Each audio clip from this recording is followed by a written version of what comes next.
boy.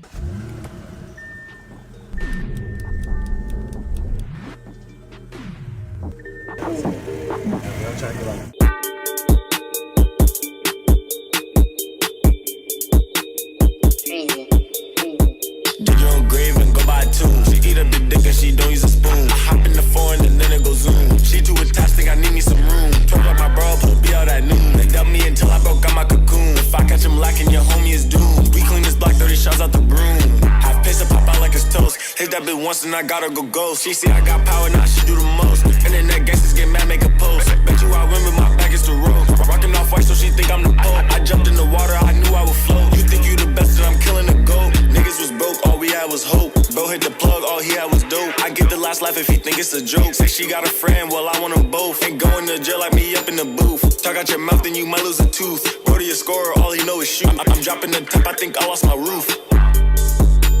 Don't listen to him, he won't tell you. Welcome back to the Oregon State Dynasty, ladies and gentlemen. We are back today with game number 2 of the 2026 season, taking on the Tennessee Volunteers. If you missed the first game, we played Syracuse on the road in New York, so be sure to go check that one out. I will tag that in the top right corner right here, and be sure to like this video and subscribe to the channel if you haven't already. This is game number 2 of the season. Of course, we have plenty more here going on. We have 3 consecutive top 5 battles, Tennessee, Michigan, and USC. So we're taking on the Volunteers today in a little neutral site battle. Before we get into the game, just taking a look at the sliders and got a couple of housekeeping things to do as we always do here. We'll do the Heisman watch and all conference standing, things like that. But these are the sliders here. I teased them last game. Jared 21. I'll put the link in the description below, so go check them out. They are giving me some pretty competitive games so far. Hopefully that continues here. But let's take a look at the conference players of the week. So we had both of them in the Pac-12. Dwayne Patton and John McConnell, my corner and my running back. Of course, McConnell's also the Heisman watch favorite, which we'll see in just a minute here. Kind of an underwhelming performance from him on the ground.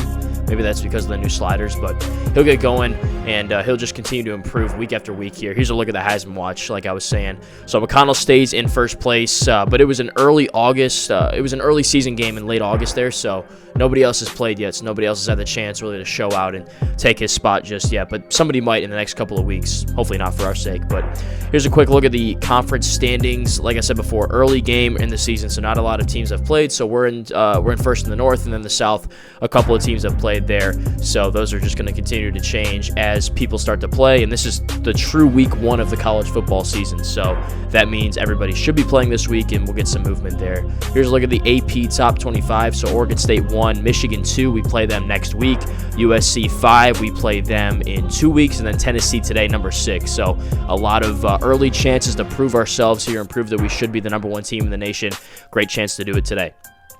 So taking on Tennessee, Lee Corso is rolling with us. If you watched the last recruiting episode, you got an early look at this and saw that he is picking us in this matchup. A+, on defense, and then B+ across the board for Tennessee. So just on paper, we should win this game, and Lee is rolling with us there. So quick look at our schedule here. I already said it. 3 consecutive top 6 games. Then we play UCLA rather, and then we have a bye. So really tough schedule, and Tennessee gets right into SEC play as well. A&M, Florida, Auburn, Georgia.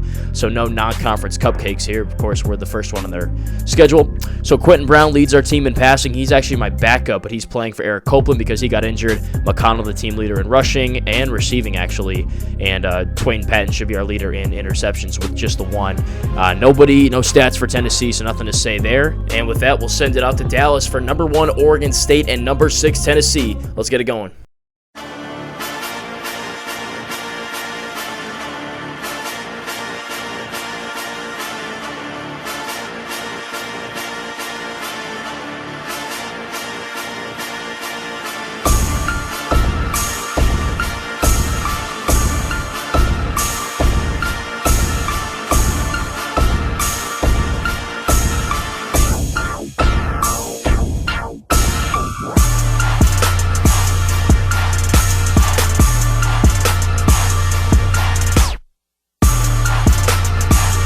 All right, let's go. First offensive possession of the game, and once again, it's with Quentin Brown at starting quarterback, and he was my backup coming into the season, but we're going to try to get the run game established here. It's a big 3rd down and 4 on the opening drive. We motion Brewer to the far side. Brown fakes it, has some running room, and he slides over midfield. A big 3rd down conversion there. He has the ability to be a dual-threat quarterback like that and use his legs, but he's checking at the line on 2nd down, and he's getting sacked blown protection up front. Looks like my right guard and actually the left side of my line as well. Whiff there. So now it becomes a 3rd and 17. We go 5 wide to just kind of get some yards, and we check it down to Edgar Haas. He gets 12. Brings up a 4th and 5 situation, and this is a manageable conversion. So, you know what? We're going to go for this one. I think it's 4-down territory here. So a 4-wide set on 4th and 5. Slant bubble concept, and the slant comes open. It's Curtis Pennington making the catch, getting 17 and the first down.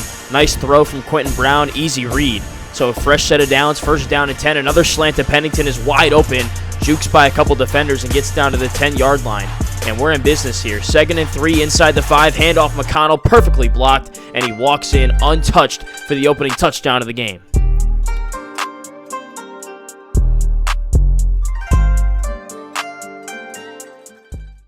So a spectacular start for our offense, and our defense is off to a good start as well. 2nd down and 3, opening possession of Tennessee's, opening possession of the game for Tennessee, I should say, and a big run down the far sideline. Tennessee runs a lot of options, just kind of a forewarning here.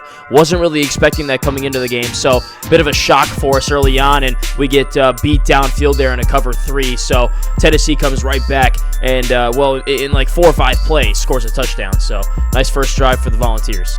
So obviously, based off what you just saw there, we're going to have to score some points today, but that's fine because our offense continues to move the ball. Curtis Pennington, again, they couldn't stop him on those slant routes there. So fresh set of downs at the 45-yard line, just like that. Flood route for Haas, wide open against man-to-man coverage. He breaks the tackle and gets into Tennessee territory. So just like that, moving the ball in plus territory. And again, Haas wide open over the middle, nobody in sight. Great job by the outside receivers taking the safeties and opening up that lane for him. We would get inside the 5, or actually the 10 rather, and have a 3rd down and 4. We try to run for it, but Tennessee has been watching their film clearly because they were ready for that run. That's something we like to do a lot last season with the motion and try to hit the outside off the right tackle, but they were ready for it, so we had to settle for a field goal there. So 10-7, back on defense we go. And Tennessee throwing on 1st down, a dangerous throw into coverage, and somehow Martin was able to make that catch through the contact. So a 1st down there, but another 3rd down situation nearing the end of the 1st quarter in our territory. Tennessee dials up another slant route, and somehow that pass gets through. There were 4 defenders there. I'm not sure how that wasn't picked. This quarterback was putting it in harm's way quite a bit. But 2nd down and 11. This time we're there for. Probably going to have to pick on that too, but Brian Jude gets the tackle. So 3rd down and 11. Tennessee wants to go tempo. We're going to drop into a cover 4 as we always do in the red zone. And the coverage is great. There's nowhere to go with the football, and he runs out of time. Lamont Riggs goes down, and Casey Williamson gets the sack. He beat a double team, actually make it a triple team there to get the stop. So 10-10. Now, first chance we get to see Dwayne Patton in the return game here, and he gets a crease along the left sideline, and there is nobody in the 2nd level. He's got way too much speed for this last possible defender to make the tackle, and Bailey gets a nice block for us anyways. But Dwayne Patton, just like that, takes the ensuing kickoff back to the house, his first kick return touchdown of the season.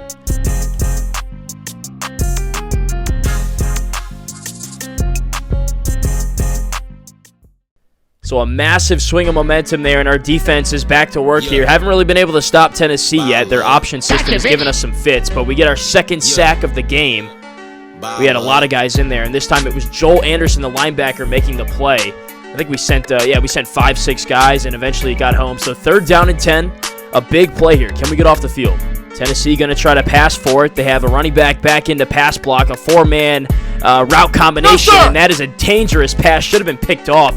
Joel Stewart stride for stride with the receiver, and he bats it down, so we get it back to our offense. But first, a return for Carl Hollywood Wilson. He gets a seam down the right sideline. It gets all the way down to the Tennessee 29. We got Patton on the kick returns, Wilson on the punt returns, 2 very exciting players. It sets us up for a nice drive, and McConnell finishes it off, running through 2 tacklers and scoring his 2nd touchdown of the game.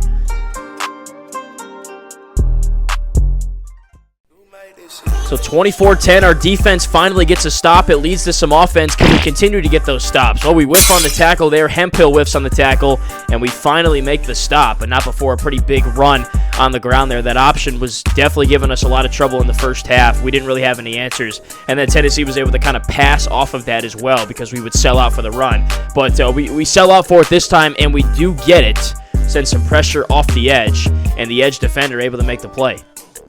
So that brings up 2nd and 12, a late motion from Tennessee, dropping back to pass, and the quarterback's going to take off, but we got guys flowing to the football. One misses, but two more there to make the tackle. Michael Smith credited with the tackle for loss. Great pursuit by all levels. It brings up a 3rd and 14. Once again, dropping into a deep coverage here. Quarterback looking, and can't get it away. A big sack again on 3rd down, brings up 4th. Aaron Bates gets it, and Tennessee would have to settle for another field goal. That was kind of the difference of the game. So a grade A opportunity for our offense to put the game away in the first half. A touchdown would put us up 3 possessions. And we're going to start with a midline read option. Quentin Brown keeping it and picking up 10 yards. He checked to that play as well. So he's already kind of flashing his experience and knowledge of the game. And, you know, as a redshirt sophomore, he's had some time to kind of see it play out. A beautiful throw to the far side of the field on the ensuing play to Curtis Pennington. A whole lot of arm strength behind that one. We dial up a dig route, but we have the go down the sideline against the cover 2, and he just slots that thing right in there. So in the matter of 20 seconds, we go from our 20 to their 30, and we're still moving the football. Haas open on the corner route. He makes a one-handed snag along the sideline. See it one more time. Beautiful catch. Keeps the drive moving. So 2nd and 4, 21 seconds left, trying to punch it in and save our timeouts. We're coming off a timeout for this play. We dial up a Texas route to McConnell, and Brown is right on the money with the throw. That's another touchdown for the Beavers, make it a 17-point game.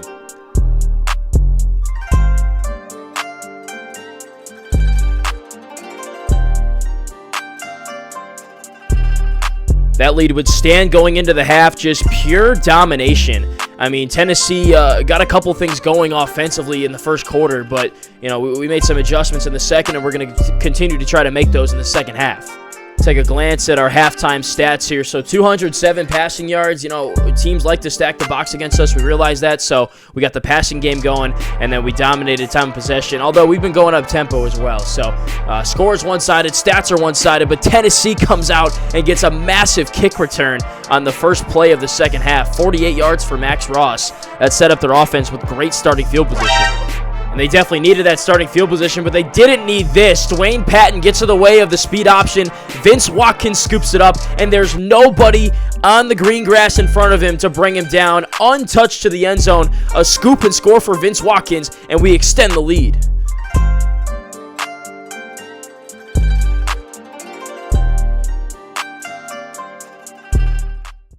So disastrous series of events for Tennessee gives us the 25-point lead in the snap of a finger, and now they're pressing. Things get worse as we get another sack. Great pressure. It was Robert McCoy. See a replay of that here. Nice little spin move to get off him, and then untouched to the quarterback for the sack. Things just get worse for Tennessee, so brings up a 3rd and 18 situation.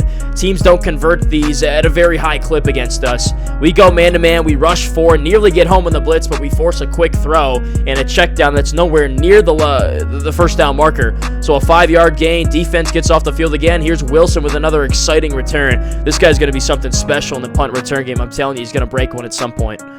But Brown and the offense back to work. He calls for another check at the line, and I'm giving Brown full autonomy to, you know, look at his plays and make checks because he can clearly recognize what's coming defensively and make plays and adjust off of that. So he goes to a 4 verticals here. It's man-to-man coverage across the board, 2 high safeties, and he is right on the money with the throw to Pennington, who burns his defender and waltzes to the end zone. 65-yard pitch and catch. Brown to Pennington.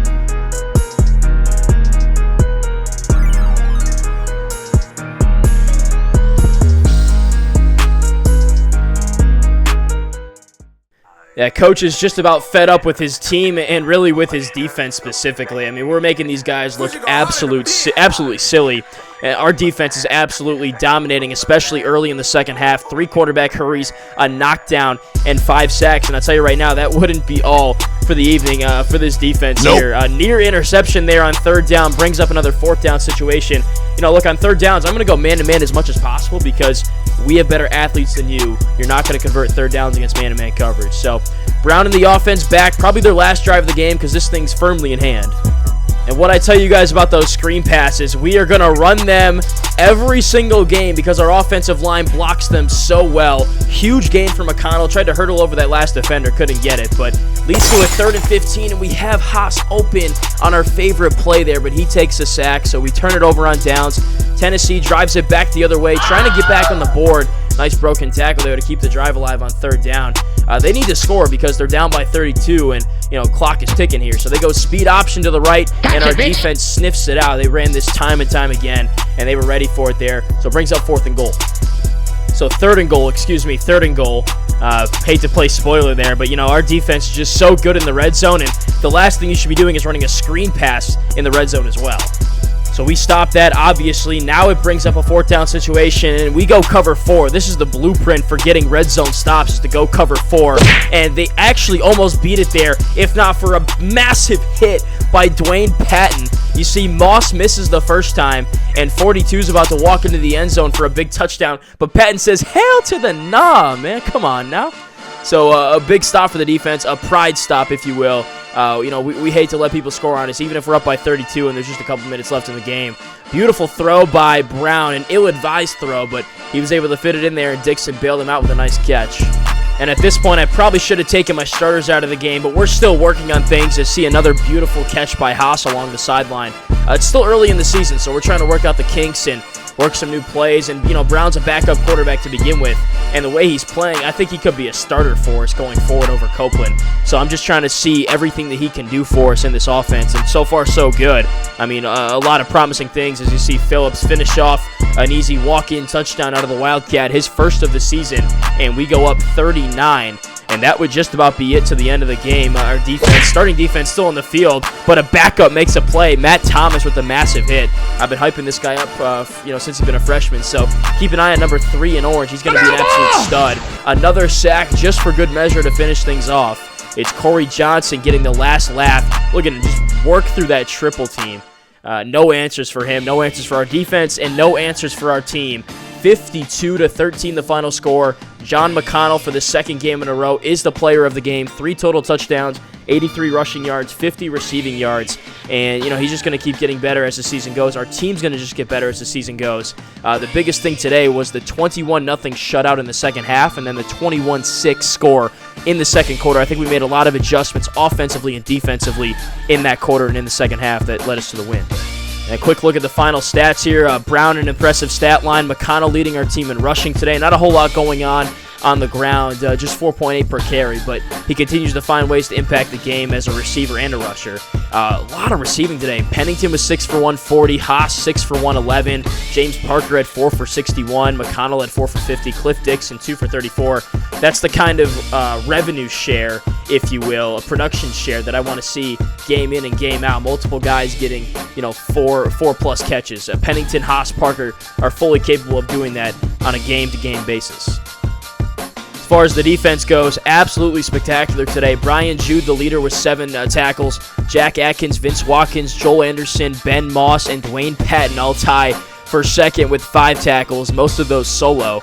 A whole lot of tackles for loss, too many to even run through, so we're just going to go right to the sacks. Anderson and Moss had 2 TFLs apiece, but Williamson, Bates, Johnson, Smith, McCoy, and Anderson each had a sack.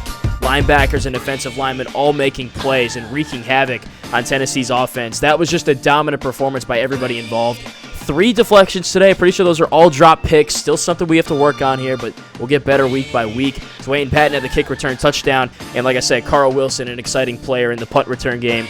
Team stats here: 481 yards of total offense to their 290. Most of ours coming through the air, which you wouldn't expect with a backup quarterback, but hey, we can make plays no matter what. Honestly, this is a good thing because we know we got a dog in John McConnell. Now we got a dog at quarterback in Quentin Brown, and we're moving on to next week where we'll take on number 2 Michigan back at Research Stadium. I don't know about you guys, but this is looking like the best team in the country, the Oregon State Beavers out of Corvallis, Oregon. So keep it locked to the channel. Be sure to give this video a like and subscribe to the channel. I'll be back with a recruiting episode and then the game against number 2 Michigan in the next couple of days, and I'll see you guys then.